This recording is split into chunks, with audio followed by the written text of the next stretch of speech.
Hai, Assalamualaikum. Kembali lagi di channel aku, Mbak Uji.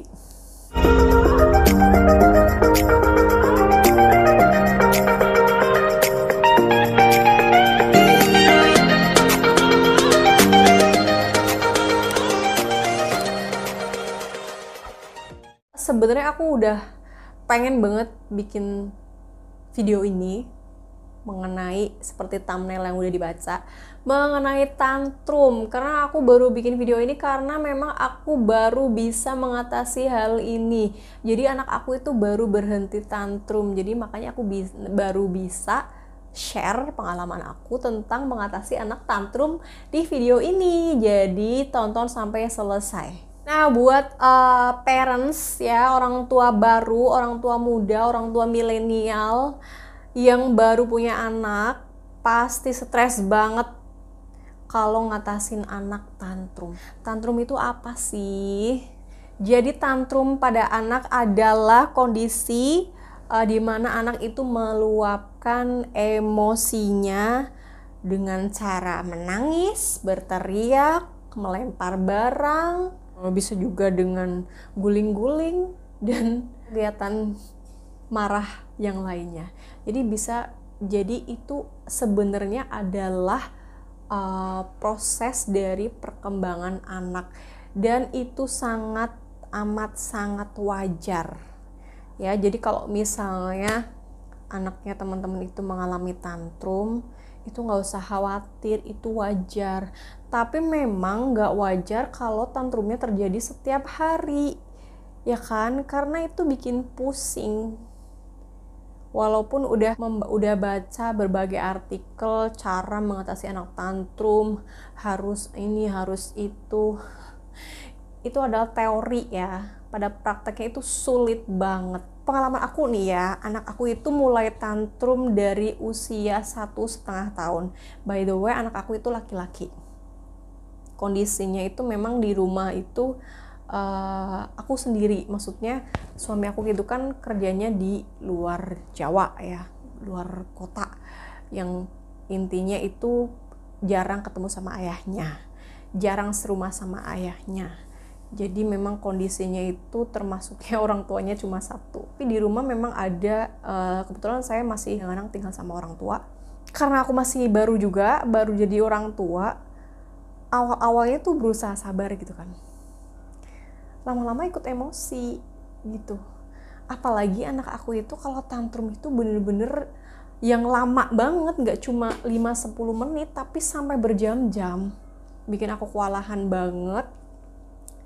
Karena hampir setiap hari gitu loh. Dan penyebabnya itu misalnya cuma hal sepele. Kayak misal gak boleh pergi kemana gitu. Karena udah sore gitu kan, udah mau maghrib, disuruh pulang ke rumah. Karena dia lagi asik main, mobil-mobilan, apa segala macam, dia menolak untuk pulang. Padahal itu tuh kita membujuknya itu nggak yang dengan kata-kata kasar atau dengan membentak, baik-baik gitu. Kita pertama tungguin kan, ya udah kita kasih waktu. Tapi lama-lama anak itu tetap nggak mau berhenti, sampai akhirnya dia tuh ngamuk. Kalau ngamuk itu waktu pernah itu pakai mobil-mobilan yang didorong itu loh, yang dibonceng itu tuh dia tuh ngendarain itu sampai jauh banget, berlari gitu ya, sampai kewalahan, sampai orang-orang tetangga itu keluar semua ngelihat polanya anak aku ngamuk. Dan itu terjadi hampir setiap hari, bayangin. Bisa juga kalau misalnya dia disuruh mandi gitu, nggak mau mandi, drama, nggak mau makan, drama, nggak boleh mainan, ini drama, pokoknya gitu. Segala sesuatu yang dia nggak suka atau segala sesuatu ada penolakan gitu ya dari dirinya dia, itu dia marah. Dia melampiaskan emosinya dengan cara biasanya nih menangis, meraung-raung, berteriak, terus menyiksa ibunya. Jadi kalau misalnya aku diem aja, itu ditampong, biasanya dipukul. Kalau misalnya aku ikut marah, dia semakin nangis. Dan yang paling kesel lagi, kalau misalnya kita kan udah overwhelmed gitu ya, kepala tuh udah pusing gitu. Paling sebel itu lingkungannya tuh nggak dukung gitu loh. udah tahu anak tuh lagi tantrum, itu malah kita yang dimarahin gitu loh. Kita nurutin anak yang tantrum itu juga nggak baik, karena itu jadi apa ya, istilah bahasa itu tuman gitu. Tuman. Misalnya dia minta mau ngerusak barang A gitu, kan nggak boleh nih, ini barang bahaya kalau dirusak. Kalaupun diturutin, dia ngelunjak minta yang lain lagi. Dia sukanya tuh anak aku itu ngerusak-rusak barang. Jadi misalnya kayak remote dirusak, lampu dirusak, mainan yang masih baru dirusak gitu, semuanya dirusak. Gelas kadang dipecahin.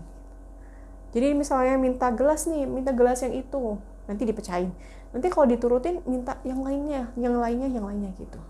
Jadi diturutin atau enggak, dia tetap tantrum.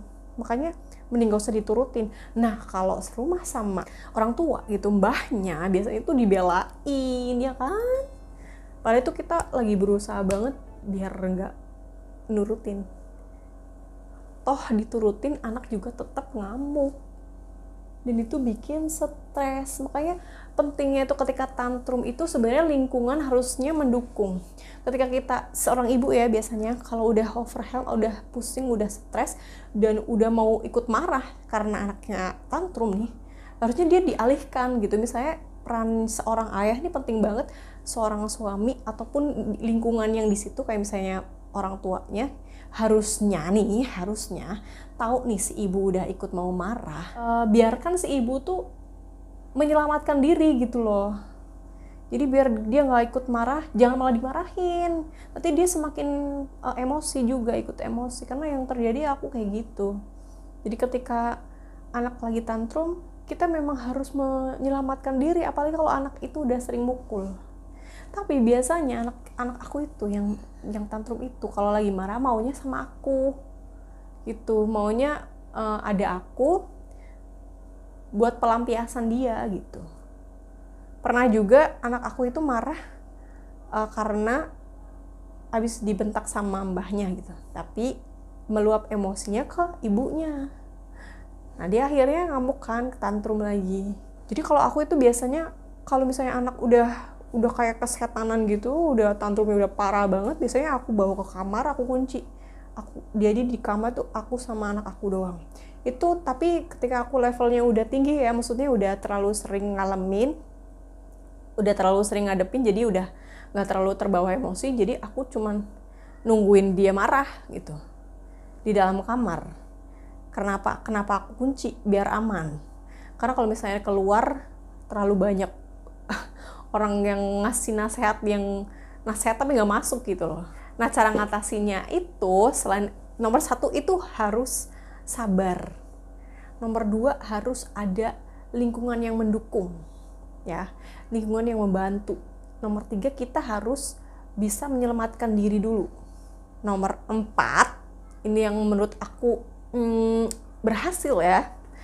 Ada beberapa yang berhasil, aku nggak tahu poin yang mana, tapi bisa dicoba semuanya. Jadi ketika aku menghipnosleep, jadi ini bisa teman-teman itu belajar hipnosleep. Aku itu tahu dari YouTube-nya ini nih, Bapak ini. Jadi teman-teman nanti bisa lihat sendiri ya, YouTube-nya ini bagus banget. Jadi ternyata aku baru tahu itu ada terapi hipnosleep, kita bisa nerapi sendiri. Bisa sih ke ahli, tapi kan itu mahal ya. Dan hipnosleep ini beda dengan sounding, itu kan biasanya ada apa ya, ada di artikel itu kan suka ada saran untuk sounding itu biasanya kan kalau anak terlelap tapi belum lelap-lelap banget. Nah sedangkan hipnosleep ini itu adalah teknik terapi menggunakan sugesti positif langsung di bawah sadar si anaknya. Ini bisa dilakukan untuk anak-anak 12 tahun ke bawah gitu. Nah caranya itu yang aku tangkap nih, kita mengasih sugesti positif ke anak ini ketika dia itu sudah tidur terlelap selama setelah 30-45 menit. Kalau bisa kita tuh bikin skrip. Jadi sugesti yang mau kita sugestikan ke anak kita itu yang detail. Dan misalnya ada 2 anak, itu sampai harus untuk siapa, misalnya anak aku ya namanya Arbi, kita harus sebut namanya, dia harus dikasih sugesti apa aja itu yang detail. Makanya kalau bisa dibikin skrip, nanti dibaca. Kalau memang skripnya pendek kita bisa diulang-ulang, tapi kalau misalnya panjang bisa dibaca sekali aja. Dan ini lakukan ini itu minimal selama 1 minggu rutin gitu. Dan ini worth it banget, tau nggak? Ternyata efektif gitu di aku. Tapi memang aku telat sih ya, tahu hypnosleepnya ini setelah anak aku 4 tahun. Jadi memang aku telat dapet info. Sebenarnya kalau misalnya aku dari umur 3 tahun mungkin mending ya bisa mengurangi. Anak aku itu tantrum dari umur 1,5 tahun sampai dengan 4 tahun baru dia nggak tantrum lagi.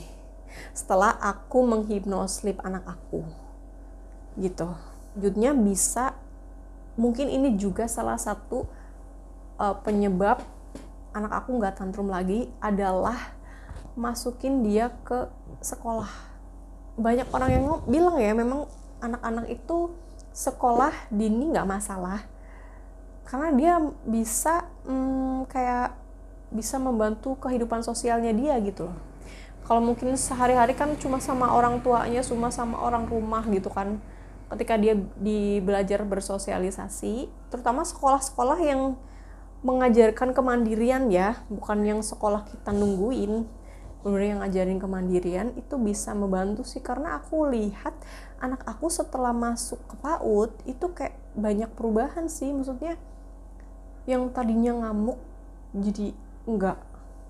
Jadi memang usaha aku itu ketika hypnosleep sama masukin dia ke PAUD itu memang berbarengan. Jadi aku nggak ngerti mana yang paling efektif, aku nggak ngerti. Teman-teman bisa coba aja dua-duanya gitu. Aku inget banget waktu daftarin dia ke PAUD itu, ke sekolah anak aku itu pas daftarin aja, karena waktu daftar itu kan kebetulan aku bawa motor, anak aku ikut. Dan setelah selesai daftar ternyata hujan. Karena aku nggak mau anak aku sakit, aku nunggu ya di sekolah itu lama. Dan karena dia bosan, dia marah. Dan terjadilah tantrum di sekolahan sampai gurunya itu baru daftar udah tahu sendiri. Kan biasanya kalau daftar PAUD itu kan ditanya ya, ini anak punya problem apa. Ya intinya kayak gurunya tuh pengen tahu karakter anaknya kayak gimana. Kan aku jelasin juga ini anak sering tantrum. Jujur aku tuh malu banget bawa anak dan langsung memperlihatkan ketika anak aku tantrum. Dan pada saat itu tuh gurunya tuh kayak yang kerja di situ gitu ya, yang TU-nya apalah itu namanya, kayak nggak bisa berkata-kata. Maksudnya saking segitunya kalau anak aku tantrum itu bener-bener nggak bisa dikontrol gitu loh.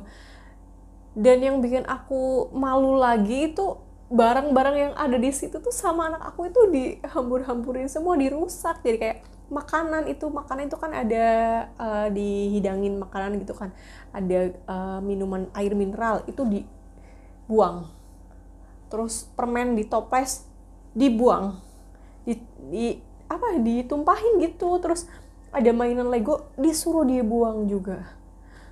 Ya Allah, sampai aku tuh nggak boleh pulang, minta pulang tapi nggak boleh bawa tas sama HP. Jadi HP-nya disuruh ditinggal, tasnya disuruh ditinggal, terus jaketnya disuruh ditinggal, semuanya ditinggal, nggak boleh pakai helm. Luar biasa banget. Itu udah kayak ketempelan setan.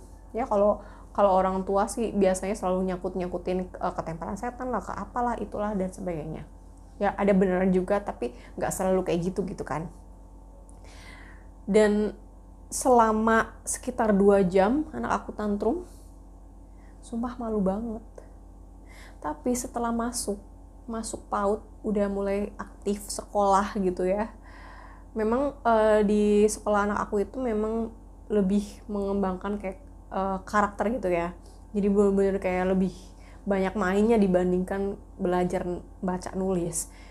Jadi terasa banget perubahannya sih. Anak aku jadi gak gampang marah, misalnya dilarang apa gitu dia langsung nurut gitu.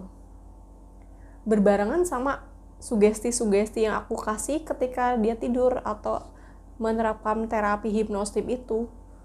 Jadi antara dua ini tuh yang paling efektif, aku memang nggak ngerti, tapi dua-duanya dicoba itu efektif banget. alhamdulillah banget itu setelah itu tuh anak aku bener-bener gak pernah tantrum lagi gitu. Jadi teman-teman bisa nyoba deh cara ini, semakin cepet semakin baik. Dan ada satu lagi yang mungkin mempengaruhi dia jadi berhenti tantrum adalah aku hamil lagi. Aku gak ngerti ini ngaruh apa enggak, tapi banyak orang yang bilang, mitos-mitos orang bilang ketika anak itu tantrum, anak itu sering ngamuk, suruh dikasih adek. Makanya dikasih adek, makanya diadeni gitu bahasa di tempat aku. Dan sebenarnya itu aku sama suami itu nggak berniat untuk memprogramkan untuk mempunyai adek buat anak aku, tapi kebetulan itu dikasih gitu ya. Jadi 3 hal, hypnosleep, masuk ke PAUD ya, masuk ke sekolah, dan juga aku hamil, itu 3 hal yang berbarengan yang terjadi. Dan setelah itu terjadi, itu anak aku nggak tantrum lagi. Jadi bisa dicoba tips ini, mudah-mudahan bisa gitu ya, bisa mengurangi atau menghilangkan tantrum pada anak-anak Anda. Seperti itu. Tapi mungkin yang paling pengaruh itu hypnosleep ya, karena itu kan ada ilmunya, ada teorinya, ada penelitiannya. Dan hypnosleep itu juga dilakukan, dibisikin ke telinga kanan ya, kalau menurut channel YouTube dari Pak Adi ini. Ini juga bisa dilakukan untuk merubah anak kita. Misalnya jadi kita ingin anak kita lebih disiplin, pengen lebih rajin, atau pengen lebih menjadi yang lebih baik. Ini bisa, karena hypnosleep itu bisa merubah anak menjadi lebih baik. Bisa juga untuk terapi-terapi yang lain. Pokoknya teman-teman bisa lihat sendiri di YouTube channelnya Pak Adi ini. Itu bagus banget sih. Nah, sekian tips dari aku, cara menghadapi anak yang tantrum, cara mengatasi anak tantrum, walaupun sedikit aneh ya, ada aneh-anehnya, tapi mudah-mudahan ini bermanfaat dan bisa dicoba buat parents di rumah. Oke? Terima kasih udah nonton sampai selesai. Jangan lupa di subscribe, di komen, di like, di share. Dan jangan lupa juga follow akun TikTok dan Instagram aku. Oke? Terima kasih. Wassalamualaikum.